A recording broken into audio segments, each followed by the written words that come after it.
morning. Ah, this is the Sanctuary of the Spirit. I am Reverend Greta Sesheta, and you are most welcome here. No matter where you're coming from, what you're looking for, what you found, this is a place where we are committed to living the life of God and following the teachings of the Christ and of the Buddha and of the Atman and of the Spirit. No matter by whatever name you know the presence of God, we give thanks that we are here together, gathered in this circle of light and love. And so I welcome you into a moment of prayer, centering, giving thanks first of all for the opportunity to recognize one power and presence that is God, that is good, that is everywhere present, revealing itself through all of life, through everything that it created, and everything that it created it called good. And that includes the I am of each one here gathered. No matter where we are, what time it is, what state of mind we are in, the presence of God is where we are. And the presence of God is healing and loving and compassionate and wise and intelligent, everywhere present. And so we give thanks for this opportunity to gather together with like-minded people, to join hearts and hands in this circle of light, and to be here in celebration of life. Grateful to bless our magnificent musical inspiration today, Ray Davis. Grateful to bless each one of us as we are and as we are growing into all that we are meant to be. Blessing all of life, calling forth peace and harmony and goodwill, knowing that this is unfolding because this is the divine plan that is in place, that is having its way. We give thanks for this and for so much more than words than can begin to say. And so I do release this word to the activity of the law, and I know that it is done and it is so. And so I just let it be. And so it is. Amen.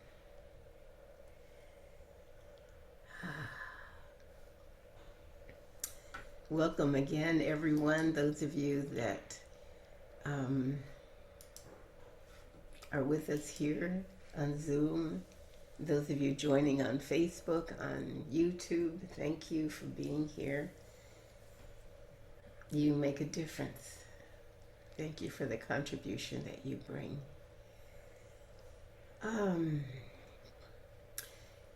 I just want to start with a little bit of an idea, a kind of an old idea that, when people are trying to hear something, they put their hand behind their ear, as if to say, I'm listening, I'm ready. And so I invite you to just put a hand behind your ear and just in the quiet, just take a few breaths to just listen to whatever there is to be heard.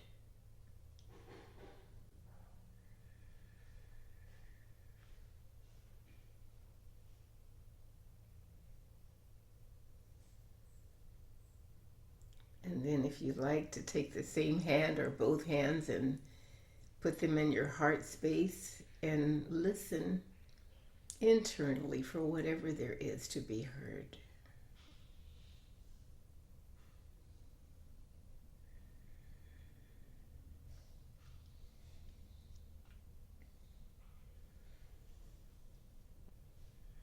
And now just let your hands relax, if you will, and open your heart for our musical inspiration this day.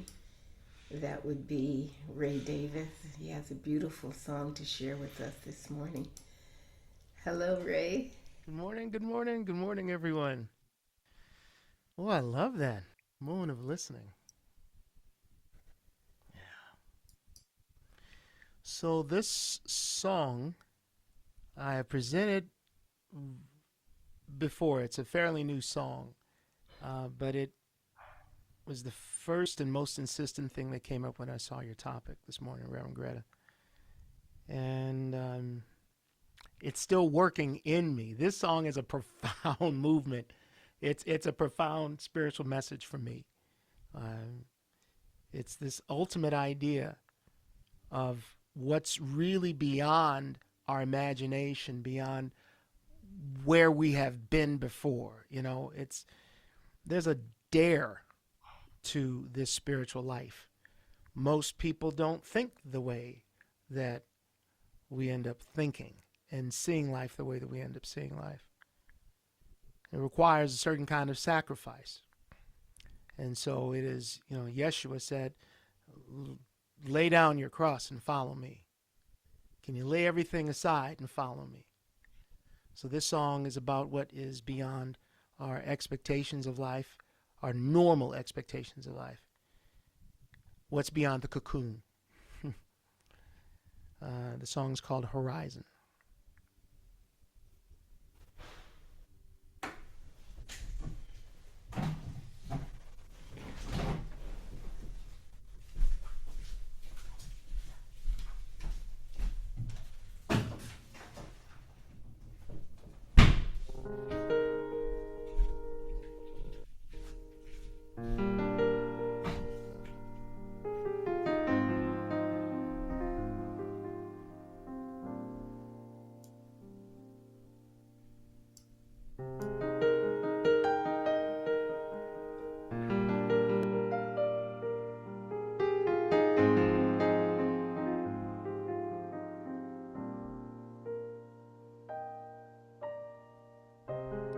Have you had the dream of your unfolding life?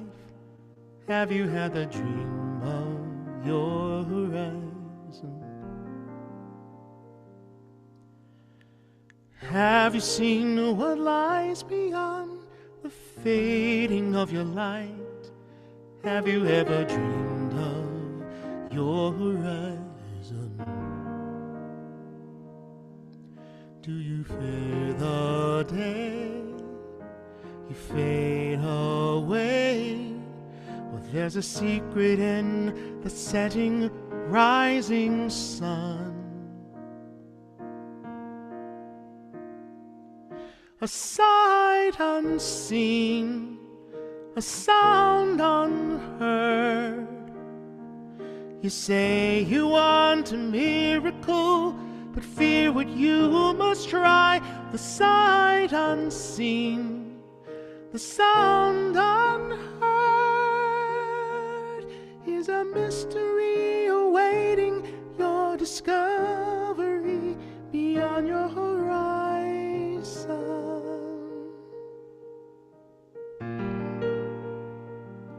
La la la la la la la la.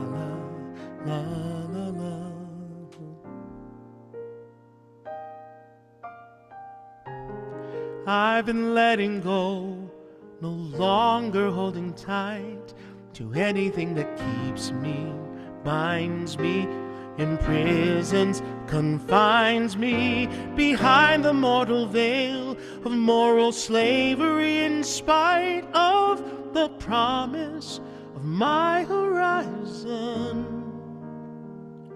See, I no longer fear the day I fade away, for I whisper in the setting, rising sun. A sight unseen, a sound unheard. I am the source of miracles, springing into new life. Sight unseen, the sound unheard is a mystery awaiting my discovery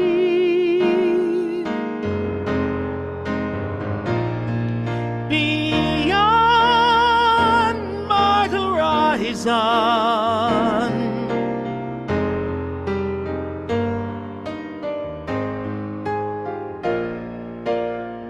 Behold, I tell you a mystery.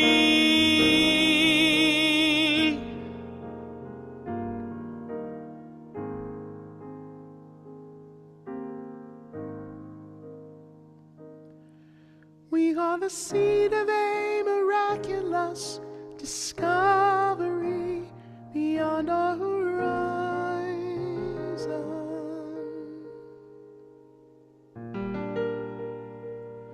La la la la la la la la la.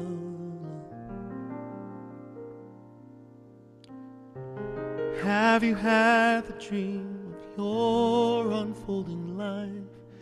La la la la la la la la la.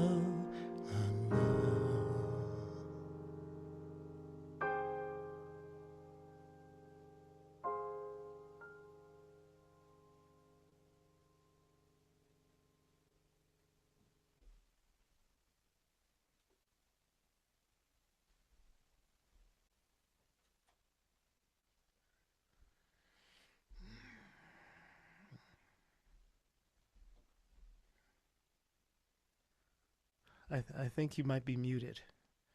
Okay, I think you might be muted. You are absolutely right. I was saying you leave us kind of breathless. Like, oh, thank you. Oh, it's my joy. It What is a my way joy. to start the day. You know, when a musician comes with that sound and that essence and that feeling, it's like, oh, it just sets everything up. It almost doesn't matter what I say.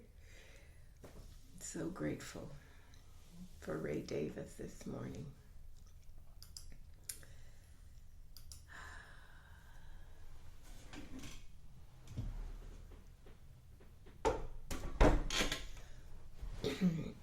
Last week our topic was coping can be loving, show up and heal. This morning we're moving from coping into knowing, the way that we can know our healing, the way that we can be aware of the process that we're in, of this life that we're living. And the title is Cocooned, Not Broken. Know your storm and grow your wings. And I'd love to start with a piece called Butterfly Wisdom. It's written by Agape practitioner Karen Turner. And she starts by saying, one morning as I walked across Pacific Coast Highway, I was greeted by a monarch butterfly flying in the opposite direction. She drifted toward me until she was only inches from my face, just hovering as though she had paused simply to say, hello. And then she circled twice before settling on a withered piece of palm bark as we briefly regarded one another, two travelers meeting on the same path. And then as gently as she arrived, she lifted into the morning air and disappeared. I couldn't help but imagine she was just as curious about me as I was about her. I marveled at the journey that she carried within those painted wings. A creature so delicate had traveled nearly 1,500 miles along the western coast, stopping to sip nectar, searching for milkweed on which to lay the next generation, guided by an invisible map, older than memory itself. The monarch reminds us that resilience does not always roar. Sometimes resilience arrives with wings so thin that sunlight shines through them. The butterfly's true beauty is not found in its magnificently painted wings. It's found flying in the gentle dance from flower to flower, in the impossible journey of migration, the quiet miracle of transformation, and the freedom to become fully what it was created to be. This encounter reminded me of how quickly at times society is to judge someone or something based upon its size or force or noise, making an instant assumption solely based on appearance. After my butterfly encounter, I noticed that the natural world gave me a new interpretation. Courage and fortitude can be shown in the smallest of beings. This beautiful expression of God had the tenacity to carry on despite difficult odds and trusted in its inner wisdom. Perhaps the monarch came to remind us of our own inner compass, that our lives are shaped not by how large we appear, but by the steady faithfulness with which we continue the journey. Even the smallest among us can become part of something magnificent. Her affirmation is, I trust the wisdom within me to guide me on every step of my journey. Written by Karen Turner.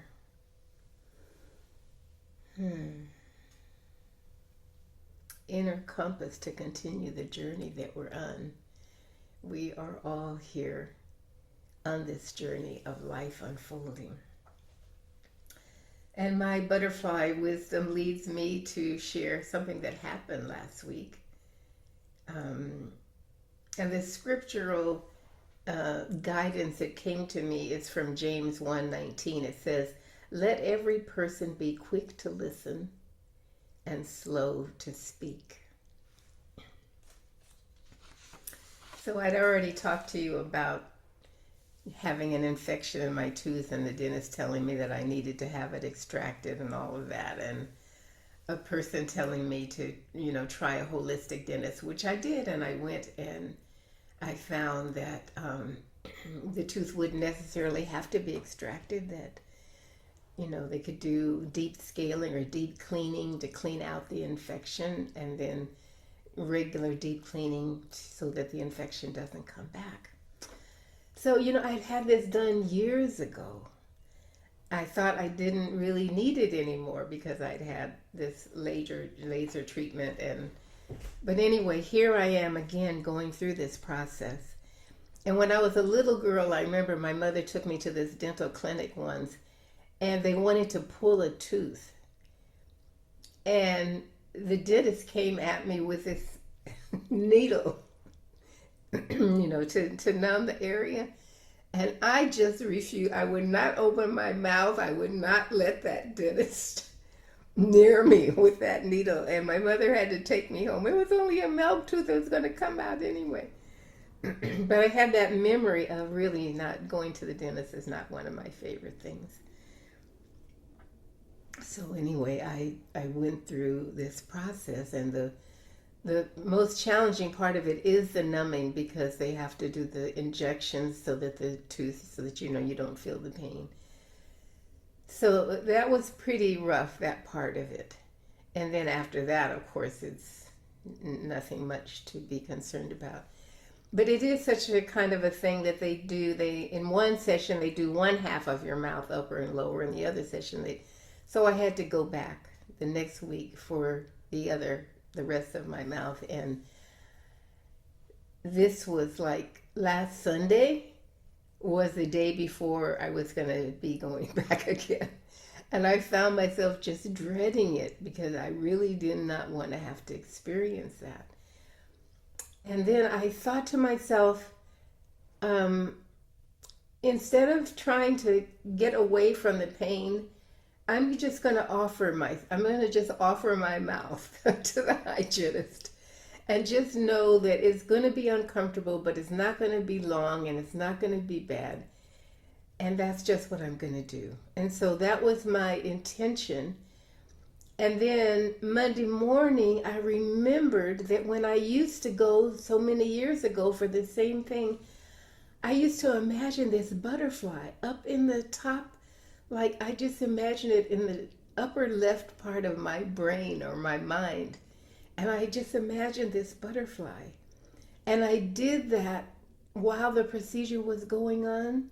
so that I had like something else to think about, and it really worked. So I decided Monday morning I'm going to go and I'm going to present myself, and I'm going to imagine the butterfly there. And so instead of thinking about the needle and what that was doing, I was thinking about the butterfly.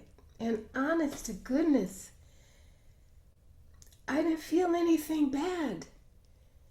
It was such a different, the same activity, but such a different experience because I put my attention somewhere, not trying to hide or pretend it wasn't happening, but to make sure that where my attention was while it was happening.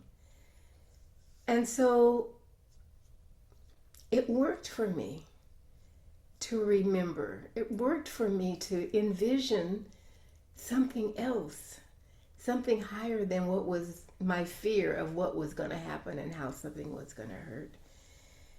And I felt so relieved because now the rest of it would just be easy. And the hygienist left for a minute. She didn't say, I'll be right back. She didn't say anything. She just left. I realized she wasn't there, and I thought, well, that's okay because now it'll give the medicine longer time to work and I won't feel anything. And then she didn't come right back. And then I thought, well, I'll just be patient. It's okay. Maybe she's taking care of something. And she still didn't come back. And I thought, Greta, this is ridiculous. You're sitting here in a chair with your mouth numb. They're ignoring you. Nobody's here. And I kind of was going back and forth between, I can be patient, I can hold space, I need to speak up for myself. And I heard somebody walking by the open door, and I called out and I said, can somebody come in and tell me what's going on? I'm just here sitting. So someone said, okay, they will get someone. They send somebody who comes in, and they tell me that the woman's husband is in the hospital, and she's been talking to the hospital. And so, that made me feel, I'm getting all upset for a few minutes, and she's doing this. And when the hygienist came back, she said that her husband had had a cardiac arrest. And I said, did they just take him to the hospital? And she said, no, he's been there for a month, but he's not doing well. And so I just felt so much compassion. And I asked her husband's name, and I said, I'll pray for him. And she thanked me.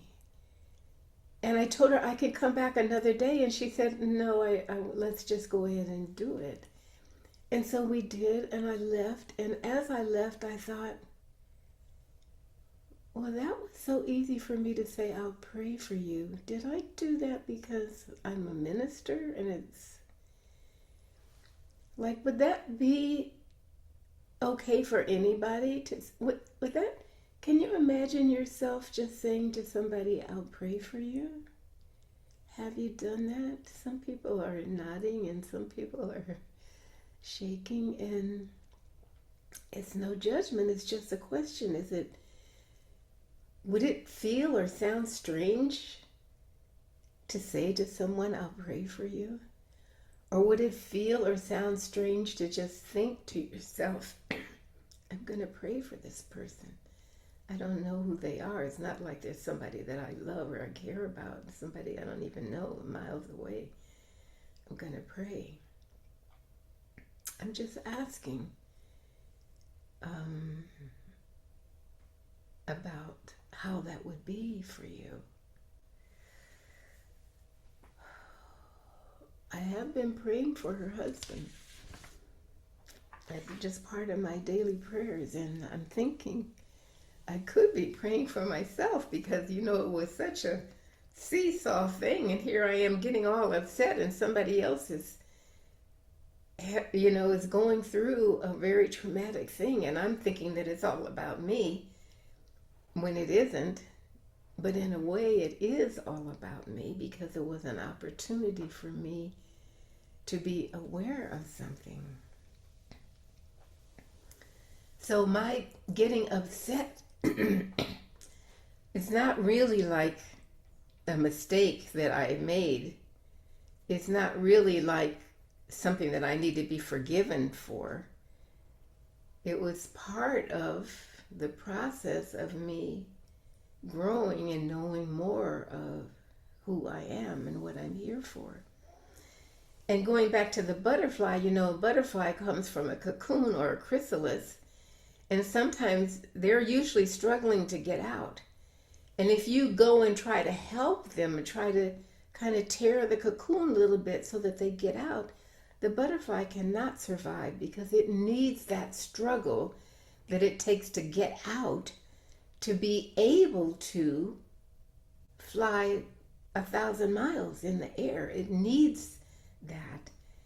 In the same way, I think that I needed that experience to have another look at myself. And I'm wondering if maybe there are things that you have done or that are part of your experience that you feel like are some kind of a failure or some kind of an upsetness that you didn't need. I'm wondering if that could be part of a way that you are growing and becoming more aware of yourself. Not broken, but simply in this cocoon, finding your way beyond the horizon to what you are really meant to be. Is that possible that it is part of that process? So Eckhart Tolle, who is a wonderful teacher in the New Thought arena, says that awareness is the greatest agent for change. Awareness is simply a sense of knowing who you are, of being conscious of what is going on. And perhaps that awareness is the greatest agent also for healing through coping and through knowing. And Henry Miller wrote that giving close attention to one thing, even a blade of grass, makes that one thing a mysterious, awesome, incredibly magnificent world in itself. Concentrating on one thing. And so in the dentist chair, I gave my attention to the butterfly as opposed to the pain or to the needle, and it transformed the whole experience. That's a spiritual law that says that what you attend to, you empower. What you give your attention to makes whatever that thing is more prevalent in your life. So this goes back to our talk about the choices that we get to make between something that is kind of what we would call a low vibration as opposed to something we would call a high vibration. But healing through knowing through healing is not just about gathering information. There's plenty of information around to be gathered. But it often involves the complete surrender, the giving up of something that used to be in order to make way for what is meant to be. The caterpillar gives up its sense of caterpillarness in order to experience butterflyness. In order for something new to emerge, we get to let go of something that existed before. And a real important part of the process is that nobody sees the caterpillar changing into a butterfly. It's not visible. It's not something that's out in the open. And much of our growing by knowing who we are is done internally. It has to do with what we're listening for and what we're listening to and what we're allowing to impress us. So when I'm thinking about my own growing up and my family, we didn't really think much about counseling. My parents weren't interested in telling their business to strangers.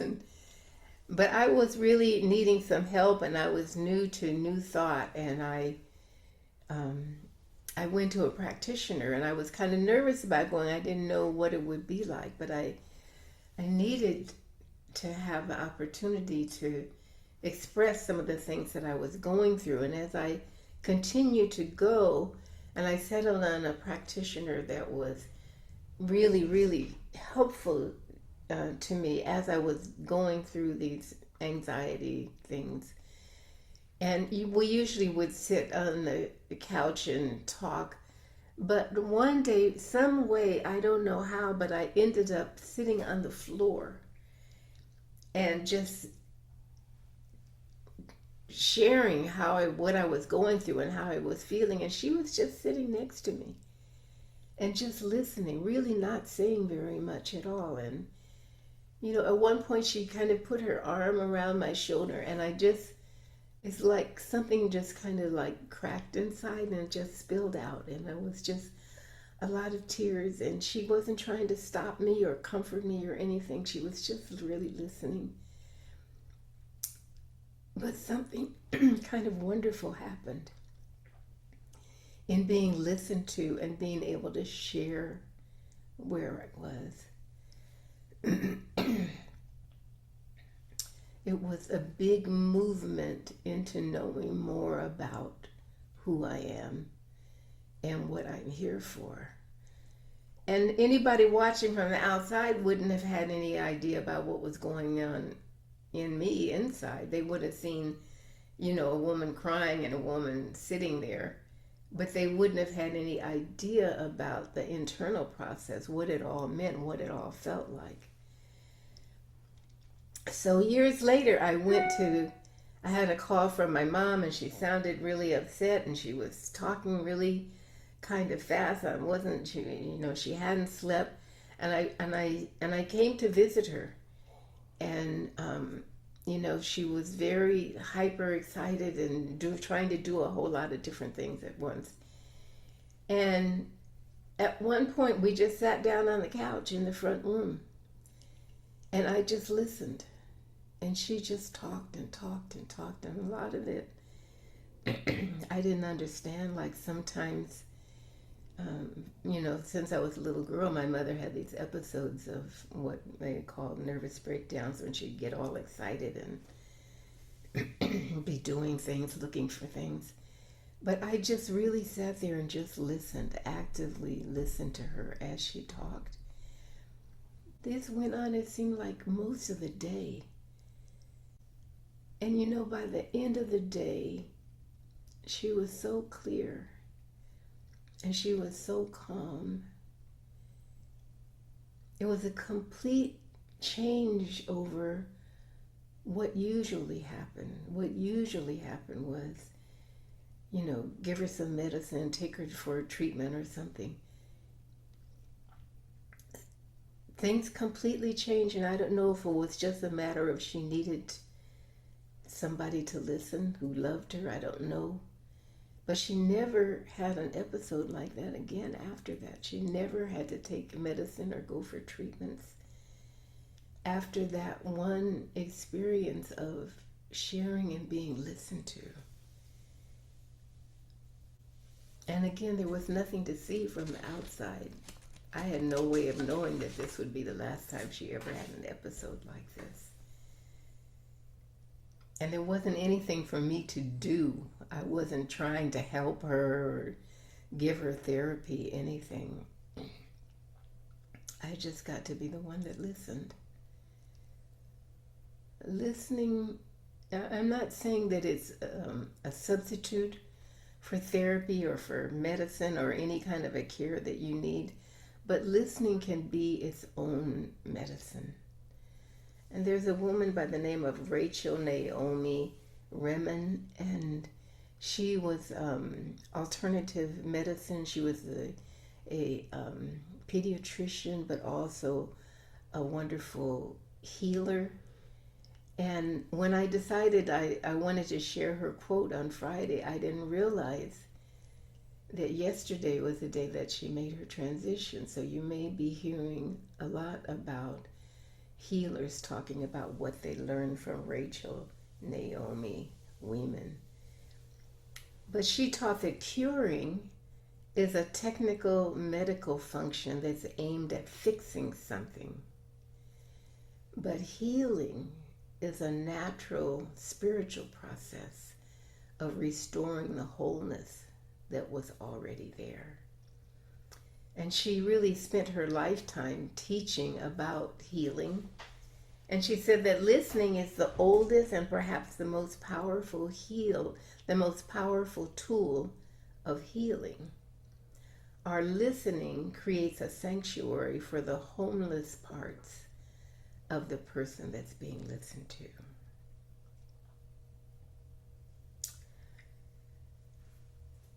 So this ministry is a sanctuary for those of us that are on this path. And I have to admit that for a part of my experience in the dental chair, I was out of the sanctuary. I was like totally, I didn't say that much that was unkind, but I was really thinking, how ridiculous this was.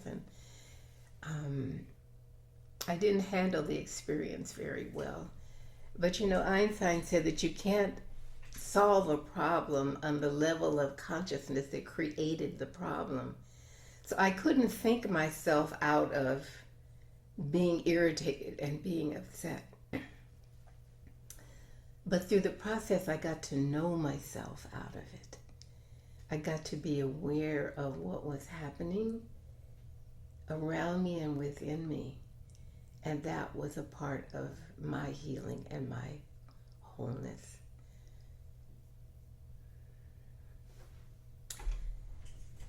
The falling apart part can be a huge part of the healing. The places where you feel that you have not measured up, or you're disappointed, or you feel like you need to be excused, or you need to be forgiven, or you're going to be punished. All of that is a part of the struggling to leave behind where we were and to know where we are meant to be. So a couple of things for this week. I have 3 things that you can try. And maybe there will be a chance to try all 3. But the first one is what I'll call the butterfly focus. And the butterfly focus is when any moment coming up this week, when there's a moment of dread or discomfort or upsetness, that you choose one small, beautiful, but significant, compelling image to hold in your mind or in your heart, or however it works for you. Again, not to ignore or deny what's going on, but to place your attention on something that is supportive, that feels loving, that feels kind, and feels comforting. Try focusing on that one thing. It could be a butterfly, it could be a plant, it could be a photograph, it could be a memory. Maybe you could think of something that it could be for you, that you could use as something to place your attention on, as opposed to what seems to be going on in your life. And see how it works.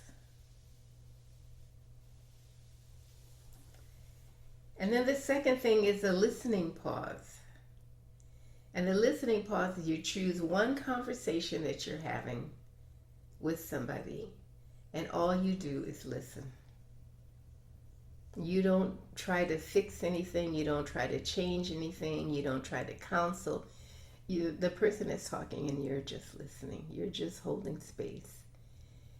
And if you feel like you have to do something, you could just nod to yourself as if to say, I hear you. I understand how you feel. But just listen. Give the gift of listening to the person you're listening to and to yourself. And they might think it's kind of strange that you're not talking back and trying to talk them out of what they're saying. But what you're doing is holding space and listening. Maybe there's a conversation you anticipate having this week where you could just try that. And you could be, yeah. See. Try it. See how it works. It could be part of a great healing. It would be part of a great healing. It might not show on the outside that anything has happened, but we know that much of the growth takes place in a space that we can't see. See how it feels to you. And here's the last thing. Claim your authority to pray. You don't have to be a minister. You don't have to have a degree, letters after your name. You don't have to be a spiritual person to pray for someone. You could just say, I'll pray for you. And mean it. And do it. Or you could see or hear about somebody and you could think to yourself, I'm going to pray for them. And mean it. And do it. And see how it is for you. That's it. 3 options. To focus, to listen, to pray. Find out how it is to know your storm and grow your wings.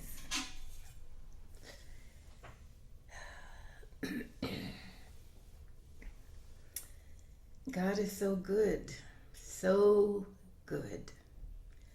All good, the all good of God. The wisdom, the intelligence, the compassion, the peace, the generosity, the forgiveness, the understanding, the wholeness, the healing, the prosperity and the abundance of every good and perfect thing. This is what is. This is what created each of us out of itself. This is what is creating each of us out of itself, this ongoing process. Creative living. Happening all at once, instantaneously, for those with eyes to see, ears to hear, and a heart to know. Is speaking this word for life, revealing itself in peaceful and wondrous ways. We know that there are things that are going on in the world that are not peaceful, but our attention, that which we give our attention to, that which embraces us, is the goodness, is the grace and the love. Our attention calls it forth into our life. With special requests for Ray Davis's mother, who is experiencing some disease in her body, is speaking the word for her wholeness and her healing and her well-being, and knowing that everything is working together for her wholeness, her healing, and her well-being. And blessing those who are loving her and caring for her and praying for her. And as there is only one life, a prayer for Ray Davis's mother is a prayer for the mother of all of us, for all of our children. It's a prayer for all of the people that we love.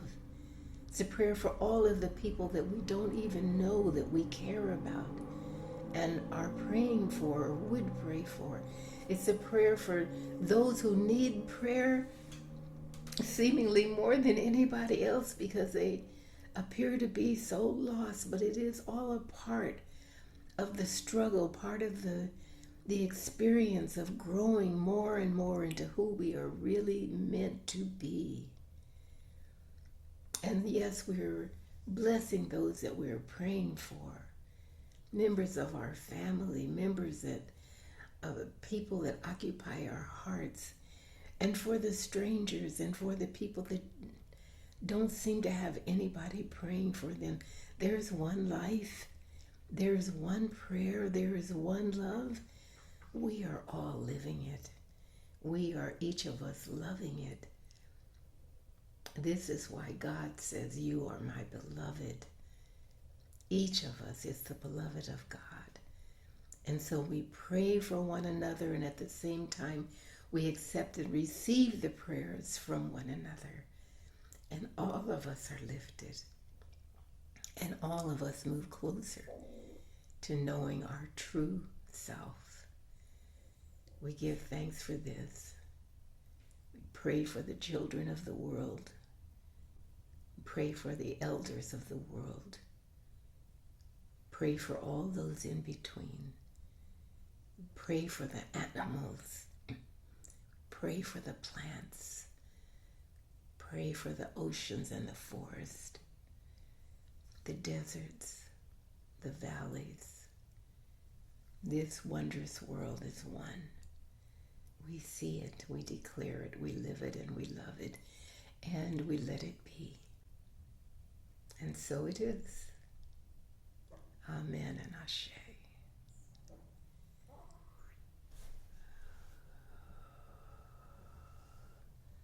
Thank you. Ray Davis is still here. He's here to share. Yes, yes, yes. You know, it's amazing. It's amazing how these things work out. It takes me a moment to reflect on what can be useful for service such as this, and I always ask, what should come out? And this morning, the song "Compassion" came. The idea of the song called "Compassion," and I didn't know why. Turns out it's a wonderful accompaniment for your second step in the weekly things. This is a song that came through because of my admiration for the work and respect for the work of practitioners who just in my practitioner sessions, it's been very clear. This is the truth. We're not going to deal with any of this stuff. This is the truth. This is the truth about you. And so this is a story song about someone realizing that maybe the best thing they can do is not say anything at all, but just be there. In the heart of compassion. It's compassion.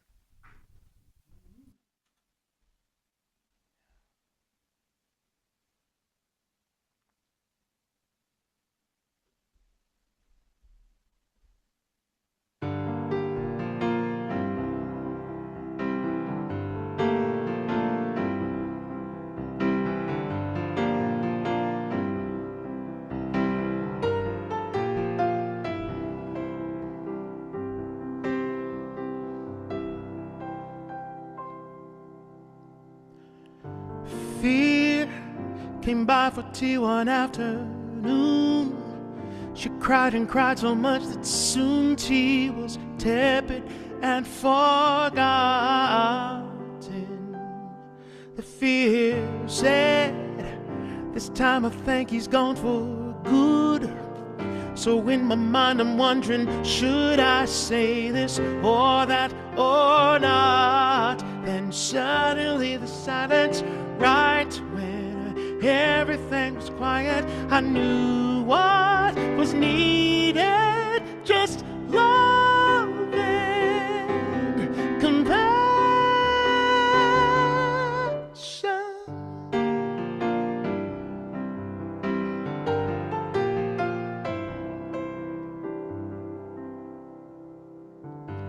Fear picked up on the second ring.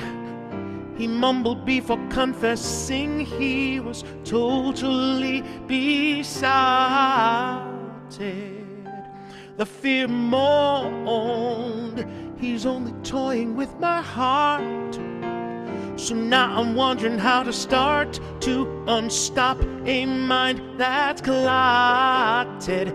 Then in the silence, right when everything was quiet, I knew what was needed, just love and compassion. Fear, binding, blinding fear. Fear no longer speaks through me. Oh no, no. It's love, love right now and here that clearly colors all I see. I see you now. I see true now.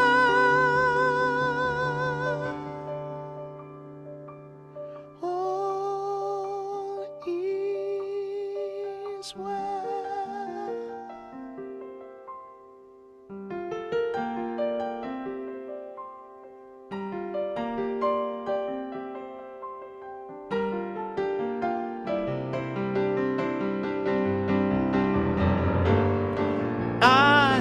got to mail the check today. Tomorrow someone's rightful pay will not be in their possession. Sometimes I feel like such a simple-minded fool. Maybe I should go back to school to pursue some safe profession. Then in the silence, right where everything was quiet, I knew what was needed. Just love and compassion. Just love and compassion. Compassion. It's just love and compassion. Compassion. Love and compassion. Love and compassion.